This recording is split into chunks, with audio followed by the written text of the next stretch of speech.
Sleepy. Are you getting sleepy? Are you sleepy? I did a couple of sleep on it. I'm going to throw my pillow. Videos today about the expression sleep on it. What does it mean? Where does it come from? It's actually been with us for 1,500 years. And I did share a secret strategy that most people will never talk about or tell you that or even admit that they actually do, but it has to do with sleeping on it when you make decisions. And number one, there's certain types of decisions that doesn't matter. And so we shouldn't use, I got to sleep on it or check with the wife or excuses to put off making those decisions. We should just tell people, no, this isn't the right thing for me. This isn't the right offer for me. No, I don't want this job. No, I don't want to go to this school. No, I don't want to do this. But bigger decisions like, do I want this job? Do I want to go to this school? Those are really things we should sleep on. I remember back in corporate America when I would interview for jobs, I'd get job offers and I would never say immediately, yes, I want this. It was always, let me consider my options. Let me sleep on it and I'll let you know tomorrow. But it wasn't an immediate, I'm going to take this job. Number one, you don't want to seem desperate and you got to negotiate your salary. Number two, it's a big decision and a big choice. And you have to decide, am I a fit with this organization? And is this organization a fit with me? Some of the places I worked were good fits for me at the time. And then as I changed and grew, they weren't good fits anymore. Others, there were a couple of organizations I never should have gone to work for because I was not a good fit for them and they were not a good fit for me. And more than me not being a good fit for them, because you can probably figure out and fit in almost anywhere you have to, but them not being a good fit for you is really a big deal. If values and morals and ethics wise you're not a fit for an organization, it's really, really hard to work there, at least for any amount of time.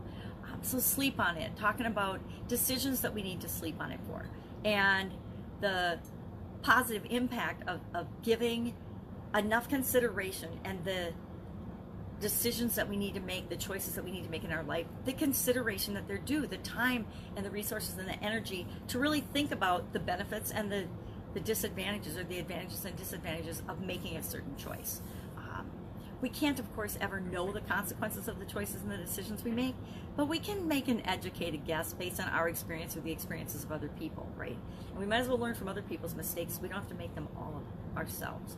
So this secret strategy, this secret technique that I probably discovered it as a child, was if I have a problem, and it can be any type of problem, it can be a communication problem, a relationship problem, an engineering problem, an interacting, I guess that's a relationship problem with other people, a decision, a big choice or decision I have to make. I slept on where I was going to go to college. I slept on whether I was going to buy a house or not. There's one house I should have slept on more and not bought it. My first house was at 13.89% interest. And I should have slept on that one and not bought that one. But, hindsight's always 20/20. That I should probably sleep on some of the things that I say before I say them. Getting better at that as I get older. At least I think I am. But sometimes we just need to back off and take the time that we need to make a decision. But sleeping on a problem or a question or a concern is really, really a powerful technique and strategy. If I have a problem or a challenge, if I ask myself a question about that as I'm going to sleep, I often wake up the next morning with the solution to that problem.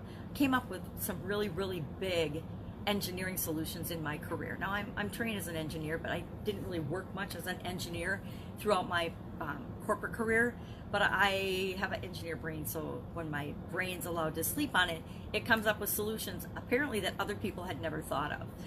So I came up with and got some huge kudos and bonuses in a couple of jobs throughout my career because I slept on a problem that we were having with a production line, a problem we were having with a piece of equipment, a problem we were having with a solution to design a production line that we didn't know how to do. And I actually, and it seems weird, but I want to say I dreamt those solutions, but I don't know if I dreamt them or if my subconscious just worked on them while I was sleeping and then offered them up in the morning to me, like almost on a silver platter as, hey, maybe this will work. And then of course they ended up being the solutions that did work for those problems. But if I ask myself something, maybe I won't have the solution the next morning. It might take a couple of days of sleeping on it. But I always feel better about the problem than I did when I went to sleep. Especially when it came to actually all types of problems. I think that sometimes we just need distance from things that are bothering us, and that allows us to have a different perspective. And when we change the way we're thinking about something, the thing we're thinking about changes. I never used to believe that, but I sure believe it now. So that's my secret. Go to sleep with your problem in mind, and not from a negative standpoint, but how can I find a solution to this problem, or what is the solution to this problem, or what are the possible solutions to this problem, or even is there a different way for me to look at this situation that I haven't noticed before? Any kind of question like that before you go to bed will give you better answers when you wake up. And you might not wake up thinking, aha, light bulb moment, this is the answer to this problem. But as you're getting ready in the morning, or as you're driving into work, or you're driving somewhere, all of a sudden a solution or an idea will pop into your head, and if you follow the trail of that, that often leads to the solution that your subconscious is trying to tell you about. So that's kind of a weird woo-woo thing for this morning, right? Sleep on it. Oh, if I had slept on a lot of things that I made rash decisions on, my life would be probably very different than it is today.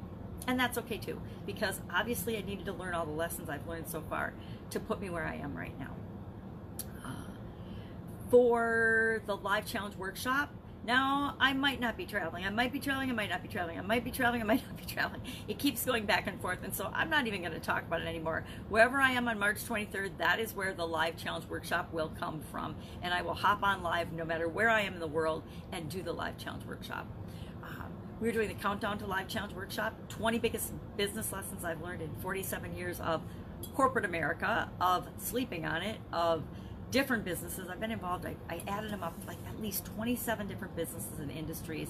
I have personally been an owner or a major player in, meaning a high-level CEO executive, not CEO, a high-level executive in a corporate situation in different businesses, or an owner, an actual owner of a business in that industry, which is a lot, right? That's a lot. But I'm also old. I got a birthday tomorrow, secret birthday tomorrow, and I guess it's not a secret. And it gives me pause to think that I've got 47 years of business experience. That's just crazy. But in 47 years, you learn a lot. You make a lot of mistakes, but you do some things right too. And you learn, hopefully, from the mistakes, and then share those lessons. I just wanted to share the top 20. And so I just brainstormed a list of 20 things, and they're not in any order, but today is all about focusing on your strengths, focusing on the things you're good at. The world will beat us up for our weaknesses and tell us what we're not good at and throw those things in our face. And sometimes we do the same thing. Okay, we do the same thing to ourselves, right? We beat ourselves up for what we're not, or what we're not good at, or what our weaknesses are, and think we should get better and we should fix those weaknesses. And the truth is, we don't need to fix our weaknesses. We need to build on who we really are, the strengths we really have, because we all have amazing gifts to share with the world. We want to build on those. And then I say nowadays, hire for the weaknesses. If there's a weakness or something that you need done in your life or in your organization, hire someone to do that. Housework is a weakness for me. I hire someone to do that, right? Detail accounting and taxes. They're not a weakness for me. I used to be able to do them, but they got super more complicated over the decades, and they're tedious and detail oriented. I am not a tedious and detail oriented person. I'm more of a big picture person and thinker. So I hire to have those things done for me so that I don't have to. They need to get done. They're things that absolutely positively need to get done, but I do not have to be the one to do them. So I these days say, build on your strengths, focus on your strengths, determine your genius zone, and share that with the rest of the world, and then hire people to do all the rest of the stuff that needs to get done in your life. I mean, the bathrooms have to get cleaned, the laundry has to get done, but you don't necessarily have to be the person that does that. So hire for your weaknesses, or hire for the things you just don't like to do, right? Who likes to take out the trash? Anybody? Anybody? No, not usually. So get somebody to do that. If you don't have kids that can do it, hire somebody to do it. Or that's just an example, right? So countdown to LCW. Now, LCW, I had a funny conversation with one of my sisters yesterday. One of my sisters, not the one I was talking to, thought that I was going to give people $25,000 as part of the scavenger hunt prize for the live challenge workshop. I'm not giving anyone $25,000 cash. So if anyone is actually silly enough, besides my one sister, to believe that, let me set that straight. The prize is a year of one-on-one coaching. It's an incredibly valuable prize, worth way more than $25,000. But I am giving someone a year of coaching, not $25,000 cash. I just want to be super clear on that. And I think it will be super clear during the challenge. But if anyone is silly enough to believe that, I don't know what to do for you. I don't know what to help you. You're not the type of people that I'm attracting. Now you'll notice that my sister is not my target audience, right? I said that out loud.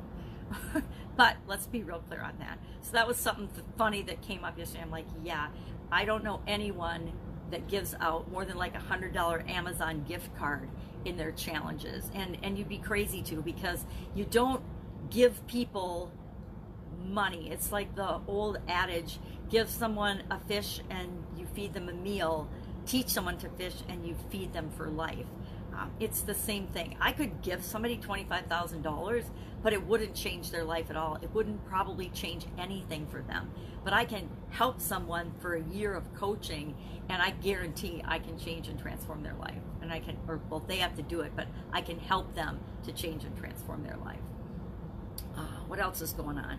Going out of town today for the big birthday tomorrow. So for the next 3 or 4 days, I will be traveling, and I will be traveling with a 4-year-old. It'll be very fun. I will do my videos before she wakes up if I want to get anything done during the day, which is what I do now. So I'll do that, but it'll be really fun. She's one of my favorite people, if not, don't tell my kids, but probably my favorite person in the whole wide world.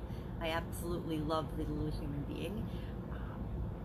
As much as my kids, I guess I shouldn't say more, but she is one of my favorite people right now in the whole wide world.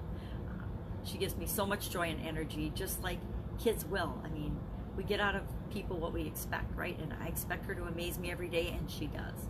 So I will be traveling for the next few days. So I'm packing up and figuring out what do I need to take to make my life work, and it isn't that much stuff. It's amazing as I've gone from the offline world to the online world. In the offline world, even though I have my businesses running a lot on autopilot, it always stressed me out to travel and leave and go on vacation or go to a workshop or go to a training or anything, because anything could happen, right? And the things that normally would happen, we had contingency plans and everything, but you never really know how other people are going to handle emergencies, right? So it always had this level of stress with it. Now I can just in one little bag take everything I need to run my business remotely with me. How cool is that, right? And I could probably just take my cell phone and get away with it if I had good vision. If I could see, I could do that.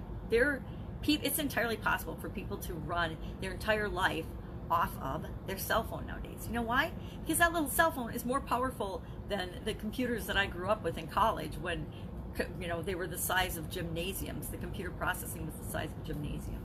So it's amazing the opportunities that we have if we look for them, right? We get what we want to see. We see what we want to see. We get what we expect. I know people hate that expression, but it's so freaking true. If I expect to see opportunities and possibilities all around me, guess what I see? Opportunities and possibilities all around me. If I expect to struggle, guess what I do? I freaking struggle. I'm like everybody else. I go through phases of struggling. I go through phases of absolute, amazing, miraculous opportunities that I can't even believe are coming my way. But it depends on what I am looking for. Not anybody else, but I am looking for. So I'm looking for an awesome and amazing day for me and for you as well. So go out and let's make it so. I will, of course, be with you tomorrow explaining what am I doing as I'm transitioning from the brick and mortar world of business and the corporate world to the online world, and how that journey is going for me. And since we're on day 773, guess what? I'm not done yet. Secret, I'm probably never going to be done, right? Does it mean I'll do a video every day for the rest of my life? I'm going to say no right now to that. But for right now, I am, as I hone in on and really perfect the systems that I want to share with other people, because I think there's value in the journey. I mean, and there's definitely value in learning from somebody else and not having to figure it all out by yourself. All right, have an amazing day, and I'll, of course, be with you tomorrow. Bye.